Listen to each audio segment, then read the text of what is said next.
Motorola അവരുടെ ഏറ്റവും പുതിയ ഫ്ലാഗ്ഷിപ്പ് സ്മാർട്ട് ഫോണായ മോട്ടോ എഡ്ജ് 13 പ്രോ ഇന്ത്യയിൽ ലോഞ്ച് ചെയ്തു. കഴിഞ്ഞ വർഷം ചൈനയിൽ ലോഞ്ച് ചെയ്ത മോട്ടോ എഡ്ജ് X30യുടെ റീബ്രാൻഡഡ് വേർഷനാണ് Edge 13 pro.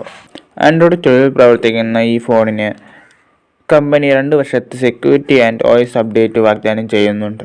6.7 inch full HD plus OLED display വരുന്നത് 144 Hz റിഫ്രഷ് റേറ്റോട് കൂടിയാണ്. കോർണിംഗ് ഗൊറില്ല ഗ്ലാസ് 3 ആണ് ഡിസ്പ്ലേയിൽ നൽകിയിരിക്കുന്നത്. 8GB റാമും 128GB ഇന്റർണൽ സ്റ്റോറേജും വരുന്ന ഫോണിന് 2GB വിർച്വൽ റാമും ഉണ്ട്.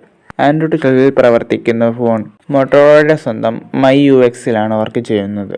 റിയർ സൈഡിൽ ട്രിപ്പിൾ ക്യാമറയാണ് ഫോണിന് നൽകിയിരിക്കുന്നത്. 50MP മെയിൻ ക്യാമറ, 50 മെഗാപിക്സലിൻ്റെ അൾട്രാവൈഡ് ക്യാമറ, 2 മെഗാപിക്സലിൻ്റെ ഡെപ്ത് സെൻസർ, ഫ്രണ്ട് സൈഡിൽ സെൽഫിക്കായി 60 മെഗാപിക്സലിൻ്റെ ക്യാമറയാണ് നൽകിയിരിക്കുന്നത്. 4800 mAh ബാറ്ററി വരുന്നത് 68 വാട്ട് ഫസ്റ്റ് ചാർജിങ്ങോട് കൂടിയാണ്. 4800 mAh ബാറ്ററി വരുന്നത് 68 വാട്ട് ടർബോ പവർ ഫാസ്റ്റ് ചാർജിങ്ങോട് കൂടിയാണ്. 15 വാട്ട് വയർലെസ് ചാർജിങ്ങും ഈ ഫോൺ സപ്പോർട്ട് ചെയ്യും. 5 വാട്ട് റിവേഴ്സ് പവർ ഷെയറും ഈ ഫോൺ സപ്പോർട്ട് ചെയ്യുന്നുണ്ട്. സൈഡ് മൗണ്ടഡ് ഫിംഗർ പ്രിൻ്റാണ് ഈ ഫോണിന് വരുന്നത്. IP52 റേറ്റിംഗ് വരുന്ന ഫോൺ സ്പ്ലാഷ് റെസിസ്റ്റൻ്റ് ആണ്. കോസ്മോസ് ബ്ലൂ, സ്റ്റാർഡസ്റ്റ് വൈറ്റ് എന്നീ 2 കളർ വേരിയൻറ്റുകളിലാണ് ഫോൺ വരുന്നത്. മാർച്ച് 4 മുതൽ ഫ്ലിപ്കാർട്ട് വഴിയും ഓഫ്ലൈൻ റീറ്റെയിൽ സ്റ്റോർ വഴിയും ഫോൺ വാങ്ങിക്കുവാൻ സാധിക്കും. ഫോണിൻ്റെ വില 49,999 രൂപയാണ്.